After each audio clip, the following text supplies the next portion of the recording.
আজ টার্গেট ফেব্রুয়ারি। সকাল থেকে তো খুবই টেনশনে ছিলাম। তারপরে লাঞ্চ করে বসে গেলাম সাজুগুজু করতে। আমি একটু নিজের মেকআপটা নিজে করতেই বেশি প্রেফার করি আর আনন্দও পাই। তারপরে রেডি হয়ে বেরিয়ে গেলাম। কোথায় যাচ্ছি সেটা নিশ্চয়ই তোমাদের সাথে বলবো। তোমাদের আগেও আমি বলেছিলাম রাধুনির রানী হয়ে ফিরেছিলাম, এবার মহারানীর জন্য ডাক এসছে। গিয়ে তো হাঁ করে দাঁড়িয়ে এসেছি, বর তো নিচে আর আসেই না।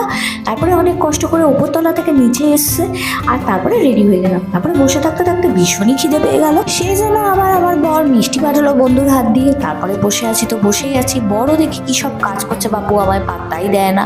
তারপরে আর কি যে বলি, দুঃখের কথা।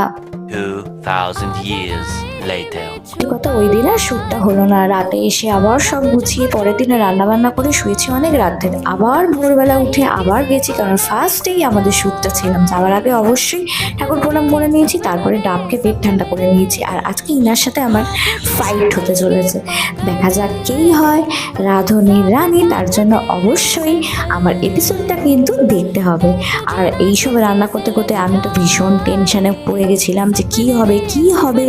দারুণ, তুমি রাধুনির যা বেড়ালের লড়াই আমি দেখলাম। এবার আসছে জাজমেন্টের পালা। যত টাইম এগিয়ে আসছে আমার তো ভীষণ টেনশন হচ্ছে। তারপরে দুপুরে লাঞ্চ এসে গেল, লাঞ্চ করলাম, শুট কমপ্লিট। তারপরে একটু বরের সাথে আড্ডা দিয়ে বাড়িতে ফেরার পথে দেখি এই সব বড় অটোর লাইন। এই দুটো আমার মেমোরির হচ্ছে বেস্ট মেমোরি। প্রথমটা হচ্ছে রাধুনির রানী, দ্বিতীয় হচ্ছে মহারানীতে পার্টিসিপেট করা। চলো আজকের মতো এইটুকু, দেখা হচ্ছে নতুন কোনো ভিডিওতে। টাটা।